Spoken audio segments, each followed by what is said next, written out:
Shalom, Bapak Ibu Saudara yang dikasih Tuhan Yesus, puji Tuhan. Pada pagi hari ini kita sampai di penghujung dua raja-raja. Dan pada pasal 25 ini kita akan melihat bagaimana akhir dari kerajaan Yehuda. Dua Raja-Raja 25. Maka pada tahun ke-9 dari pemerintahannya, dalam bulan yang ke-10, pada tanggal 10 bulan itu, datanglah Nebukadnezar Raja Babel dengan segala tentaranya menyerang Yerusalem. Ia berkemah mengepungnya dan mendirikan tembok pengepungan sekelilingnya. Demikianlah kota itu terkepung sampai tahun yang ke-11 zaman Raja Zedekia.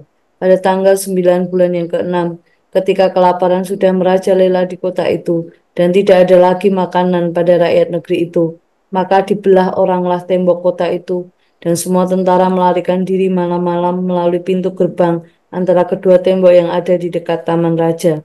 Sekalipun orang Kasdim mengepung kota itu sekeliling, mereka lari menuju ke arah Bayur. Tetapi tentara Kasdim mengejar raja dari belakang dan mencapai dia di dataran Yeriko. Segala tentaranya telah berserak-serak meninggalkan dia. Mereka menangkap raja dan membawa dia kepada Raja Babel di Ribla, yang menjatuhkan hukuman atas dia. Orang menyembelih anak-anak Zedekia di depan matanya. Kemudian dibutakannya lah mata Zedekia, lalu ia dibelenggu dengan rantai tembaga dan dibawa ke Babel. Dalam bulan yang kelima pada tanggal 7 bulan itulah tahun ke-19 zaman Raja Nebukadnezar Raja Babel. Datanglah Nebuzaradan, kepala pasukan pengawal pegawai Raja Babel, ke Yerusalem. Dia membakar rumah Tuhan, rumah raja, dan semua rumah di Yerusalem. Semua rumah orang-orang besar dibakarnya dengan api. Tembok sekeliling kota Yerusalem dirobohkan oleh semua tentara Kasdim yang ada bersama-sama dengan kepala pasukan pengawal itu. Sisa-sisa rakyat yang masih tinggal di kota itu dan para pembelot yang menyeberang ke pihak Raja Babel dan sisa-sisa khalayak ramai diangkut ke dalam pembuangan oleh Nebuzaradan, kepala pasukan pengawal itu. Hanya beberapa orang miskin dari negeri itu ditinggalkan oleh kepala pasukan pengawal itu untuk menjadi tukang-tukang kebun anggur dan peladang-peladang. Juga tiang-tiang tembaga yang ada di rumah Tuhan, dan kereta penopang dan laut tembaga yang ada di rumah Tuhan dipecahkan oleh orang Kasdim, dan tembaganya diangkut mereka ke Babel. Kuali-kuali, penyodok-penyodok, pisau-pisau, dan cawan-cawan dan segala perkakas tembaga yang dipakai untuk menyelenggarakan kebaktian diambil mereka. Juga perbaraan-perbaraan dan pokor-pokor penyiraman, baik segala yang dari emas maupun segala yang dari perak, diambil oleh kepala pasukan pengawal itu.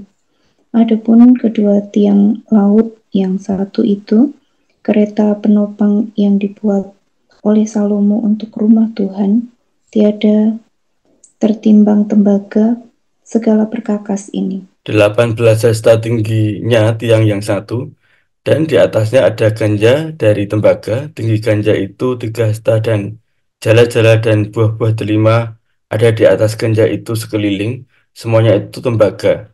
Dan seperti itu juga tiang yang kedua disertai jala-jala. Lalu kepala pasukan pengawal itu menangkap Seraya, imam kepala, dan Sefanya, imam tingkat 2, dan ketiga orang penjaga pintu. Dari kota itu ditangkapnya seorang pegawai istana yang diangkat mengepalai tentara, dan 5 orang pelayan pribadi raja yang terdapat di kota itu, dan panitera panglima tentara yang mengerahkan rakyat negeri menjadi tentara, dan 60 orang dari rakyat negeri yang terdapat di kota itu. Nebuzaradan, kepala pasukan pengawal, menangkap mereka dan membawa mereka kepada Raja Babel di Ribla. Lalu Raja Babel menyuruh membunuh mereka di Ribla di tanah Hamat. Demikianlah orang Yehuda diangkut ke dalam pembuangan dari tanahnya. Tentang rakyat yang masih tinggal di tanah Yehuda yang ditinggalkan oleh Nebukadnezar, Raja Babel, diangkatnya atas mereka Gedalia bin Ahikam bin Safan. Ketika semua panglima tentara dengan orang-orangnya mendengar bahwa Raja Babel telah mengangkat Gedalia, Maka pergilah mereka kepada Gedalia ke Mispa, yaitu Ismail bin Netanya, Yohanan bin Karea, Seraya bin Tanhumet, orang Netofa itu, dan Yaazanya, anak seorang Maaka, bersama dengan anak buahnya. Lalu bersumpahlah Gedalia kepada mereka dan anak buah mereka, katanya kepada mereka, janganlah kamu takut terhadap pegawai-pegawai orang Kasdim itu. Tinggallah di negeri ini dan takluklah kepada Raja Babel, maka keadaanmu akan menjadi baik. Tetapi dalam bulan yang ketujuh datanglah Ismail bin Netanya bin Elisama, seorang yang asalnya dari keturunan raja. Dan 10 orang bersama-sama dengan dia, mereka membunuh Gedalia dan orang-orang Yuda dan orang-orang Kasdim yang ada bersama-sama dengan dia di Mizpah. Maka bangkitlah seluruh rakyat, dari yang kecil sampai yang besar, serta panglima-panglima tentara. Lalu larilah mereka ke Mesir, sebab mereka takut terhadap orang Kasdim itu. Kemudian dalam tahun ke-37 sesudah Yoyakin, Raja Yehuda dibuang dalam bulan yang ke-12 pada tanggal 27 bulan itu, maka Ewil-Merodak Raja Babel dalam tahun ia menjadi raja, menunjukkan belas kasihannya kepada Yoyakim, Raja Yehuda, dengan melepaskannya dari penjara. Ewil-Merodak berbicara baik-baik dengan dia dan memberi kedudukan kepadanya lebih tinggi daripada kedudukan raja-raja yang bersama-sama dengan dia di Babel. Ia boleh mengganti pakaian penjaranya dan boleh selalu makan roti di hadapan raja selama hidupnya. Dan tentang belanjanya, raja selalu memberikannya kepadanya sekedar yang perlu tiap-tiap hari selama hidupnya. Bapak Ibu yang dikasih Tuhan Yesus, pada pasal 25 ini, uh, pasal terakhir dari dua raja-raja, kita akan melihat bagaimana akhir dari kerajaan Yehuda. Kalau kita mundur sebentar di ayat pasal 24 kemarin, ayat yang ke 19-20 untuk melihat bagaimana Sedekia ini memerintah Yehuda. Ayat yang ke-19 dan 20, pasal 24, dua raja-raja, ia melakukan apa yang jahat di mata Tuhan, tepat seperti yang dilakukan Yoyakim. Sebab oleh karena murka Tuhanlah, terjadi hal itu terhadap Yerusalem dan Yehuda, yakni bahwa ia sampai membuang mereka dari hadapannya. Bapak Ibu yang dikasih Tuhan Yesus, Sedekia ini, ya, dia jahat di mata Tuhan dan dikatakan dimurkai. Dan kalau kita melihat, kita bandingkan dengan Yeremia pasal 37, Tuhan sudah mengutus untuk Sedekia ini, ya, jangan mengandalkan Mesir, jangan mengandalkan kekuatan sendiri, tetapi andalkan Tuhan. Tetapi Sedekia menolak.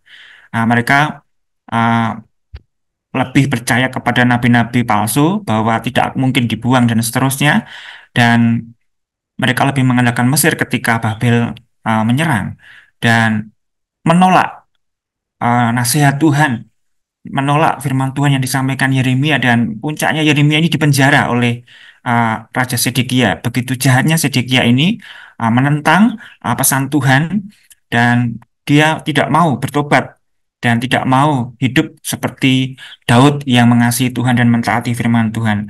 Lalu bagaimana kisah selanjutnya di pasal 25 ini?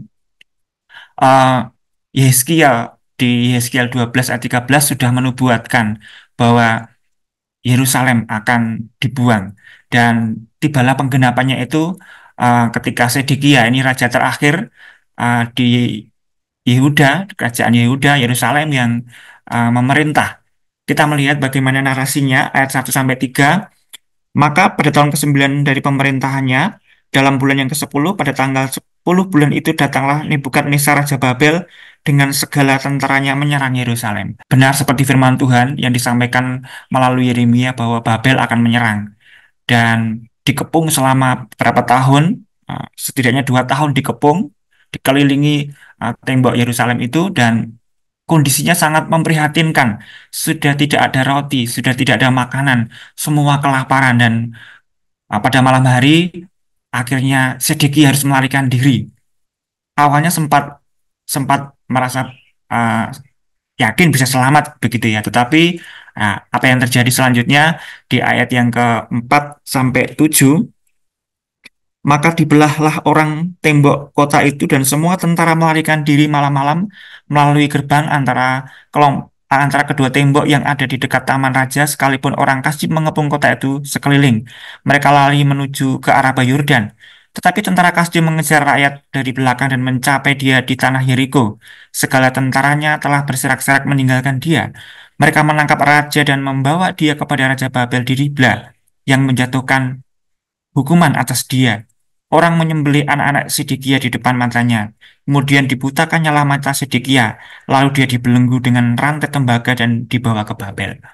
Ya, karena Sedekia ini menentang firman Tuhan, ya, tidak takut akan Tuhan, tidak menghormati Tuhan melalui pesan yang disampaikan Yeremia, ya, Sedekia ini dikalahkan oleh Babel. Sebenarnya Yeremia juga memperingatkan jangan dilawan Babel ini. Karena Babel inilah alat yang dipakai Tuhan untuk menghukum Yehuda yang menyembah allah-allah lain, yang meninggalkan Tuhan. Tetapi Sedekia menolak, dan apa yang terjadi ya, Sedekia ditangkap, uh, matanya dibutakan, anak-anaknya disembelih di depan Sedekia. Sungguh sangat menyedihkan. Lalu pada narasi selanjutnya ayat 9 sampai 21, bagaimana peringatan Tuhan ketika Raja Salomo selesai membangun bait suci Tuhan. Ketika Raja Salomo selesai membangun bait suci, kita akan mundur sejenak di 1 Raja-Raja pasal yang ke-9. Allah sudah memperingatkan ketika selesai pembangunan itu. Allah berpesan kepada Salomo di 1 Raja-Raja 9 ayat 6 sampai 9. Tetapi jikalau kamu ini dan anak-anakmu berbalik daripadaku dan tidak berpegang pada segala perintah dan ketetapanku yang telah kuberikan kepadamu dan pergi beribadah kepada Allah lain dan sujud menyembah kepadanya, maka aku akan melenyapkan orang Israel dari atas tanah yang telah kuberikan kepada mereka, dan rumah yang telah kukuduskan bagi namaku itu akan kubuang dari hadapanku. Maka Israel akan menjadi kiasan dan sindiran di antara segala bangsa, dan rumah ini akan menjadi reruntuhan, sehingga setiap orang lewat akan tertegun dan bersuit dan berkata, apakah sebabnya Tuhan berbuat yang demikian kepada negeri ini dan kepada rumah ini? Maka orang berkata, sebab mereka meninggalkan Tuhan Allah mereka. Ya, Tuhan sudah memperingatkan sejak dari Salomo selesai membangun bait suci, dan memperingatkan raja-raja melalui nabi-nabi yang diutus, termasuk Sedekia ini. Tetapi ya, Sedekia lebih mengandalkan Mesir. Sedekia lebih menolak, mengandalkan kekuatan sendiri dan menolak firman Tuhan. Dan tepat seperti yang difirmankan Tuhan, Tuhan menghancurkan rumah Tuhan. Bait suci, simbol kerohanian Yerusalem ini, ayat 9 sampai yang ke-21. Ia membakar rumah Tuhan, rumah raja, dan semua rumah di Yerusalem, semua rumah-rumah orang besar dibakarnya dengan api. Tembok sekeliling kota Yerusalem dirobohkan oleh semua tentara Kasdim yang ada bersama-sama dengan kepala pasukan pengawal itu. Sisa rakyat yang masih tinggal di kota itu dan para pembelot yang menyeberang ke pihak Raja Babel dan sisa-sisa kalayak ramai diangkut ke dalam pembuangan oleh Nebuzaradan, kepala pasukan pengawal itu. Tepat seperti yang difirmankan Tuhan. Kalau Israel, kalau Yerusalem, kalau Yehuda dan raja-rajanya meninggalkan Tuhan, tidak memegang pada perjanjian, tidak memegang pada perintah Tuhan, maka akan dibuang. Maka Yehuda akan dihancurkan, maka orang-orang akan dibuang ke negeri asing, maka rumah Tuhan pun akan terbakar dan dimusnahkan. Ini semua karena mereka meninggalkan Tuhan. Kemudian ayat selanjutnya, setelah rumah Tuhan ini dibakar dan dijarah, kita melihat bahwa orang-orang Yehuda diangkut ke Babel. Kita melihat ayat yang ke-21. Lalu Raja Babel menyuruh membunuh mereka di Ribla, di tanah Hamat. Demikianlah orang Yehuda diangkut ke dalam pembuangan dari tanahnya, dibuang ke Babel. Ya, bait suci yang begitu megah dahulu dibangun oleh Salomo, dihancurkan, diruntuhkan, dijarah oleh Babel, semua karena mereka menolak Tuhan. Dan kita melihat di sini bagaimana narasi selanjutnya. Kita melihat Gubernur Gedalia. Ya, Gedalia ini taat kepada Tuhan yang disampaikan pesannya melalui Yeremia bahwa jangan melawan Babel, karena Babel inilah yang dipakai Tuhan untuk eh, menghukum Yehuda. Dan kita melihat ayat 22-24, ya ini Gedalia mengatakan, janganlah kamu takut terhadap pegawai-pegawai orang Kasdim itu, tinggallah dia di negeri ini dan takluklah kepada Raja Babel, maka keadaanmu akan menjadi baik. Dan Gedalia ini memeliharakan Yeremia, berbeda dengan Sedekia yang memenjarakan. Namun bagaimana kisah selanjutnya, Gedalia ini dibunuh oleh Ismail, ya karena dianggap tidak uh, nasionalis gitu ya, pro Babel, padahal Babel memang dipakai Tuhan dan mereka lebih cenderung untuk mengandalkan Mesir. Bagaimana di akhir dua raja-raja ini, Yoyakin yang sudah dibuang sebelumnya di ayat 27 sampai 30 dikatakan di situ karena belas kasihan Tuhan, Tuhan menggerakkan Raja Babel Ewil Merodak untuk Yoyakin ini dilepaskan dari penjara dan boleh makan bersama-sama dengan raja, bahkan diberi gaji sekedarnya untuk bisa makan dan boleh makan bersama-sama dengan raja, berbeda dengan raja-raja lain yang takluk dan dipenjarakan di Babel. Bapak Ibu yang dikasih Tuhan Yesus, apa yang dapat kita pelajari dari dua Raja-Raja 25 ayat 1 sampai 30 ini? Yang pertama, Allah mengutus nabi-nabinya, hamba-hambanya untuk memperingatkan orang berdosa agar bertobat dan kembali setia kepada firman Tuhan. Amat yang kedua, menolak peringatan firman Tuhan, tidak memegang perjanjian firman Tuhan, akan mengakibatkan hukuman. Bagaimana aplikasi praktis bagi kehidupan saya dan saudara hari ini? Apakah saya dan saudara sudah senantiasa taat firman Tuhan dan melakukan kebenaran firman Tuhan?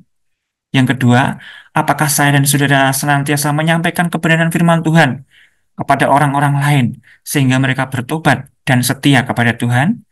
Terima kasih. Tuhan Yesus memberkati. Amin. Ya, kita sambut firman Tuhan pagi ini dengan lagu Ku Yakin Saat Kau Berfirman.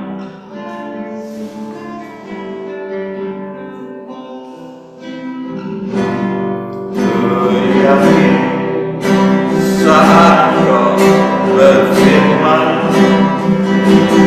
ku menang saat Kau bertindak. Hanya ditentukan oleh perkataan.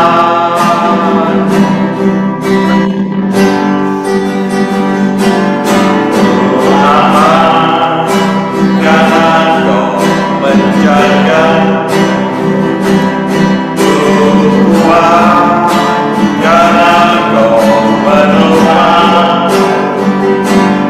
Hidupku hanya ditentukan oleh kuasa-Mu.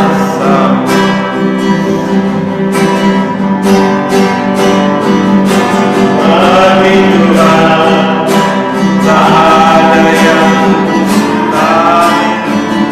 Bagi Tuhan tak ada yang tak mungkin. Mujizatnya disediakan bagiku, ku diangkat dan dipulihkannya. Tuhan, terima kasih buat pagi ini kami sudah mengenal bagaimana raja-raja yang memberontak Tuhan, yang tidak taat pada nabi-nabinya yang menyampaikan firman Tuhan, kebenaran firman Tuhan, dan akhirnya ini Israel sudah habis karena ditawan oleh Babel dan semuanya hancur karena memberontak Tuhan. Biarlah hari ini Tuhan kami mau menaati apa yang dikatakan firman Tuhan lewat mengenal Yesus dan firman-Nya adalah kebenaran.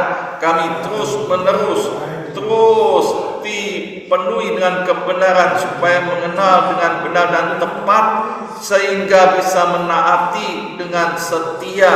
Tuhan berikan roh ketaatan itu yang terus total sempurna, penuh dengan Roh Kudus. Dan hari ini kami berdoa Tuhan di dalam nama Tuhan Yesus, berkat Tuhan tercurah untuk anak-anak-Mu, setiap pribadi, setiap keluarga, dan menjadi berkat bagi banyak orang. Nama Yesus dimuliakan dan Injil Yesus Kristus selalu terus dibagikan untuk banyak orang mengerti kebenaran. Tuhan memberkati, Tuhan melindungi sekarang hari ini, semuanya tetap sehat. Kami memuliakan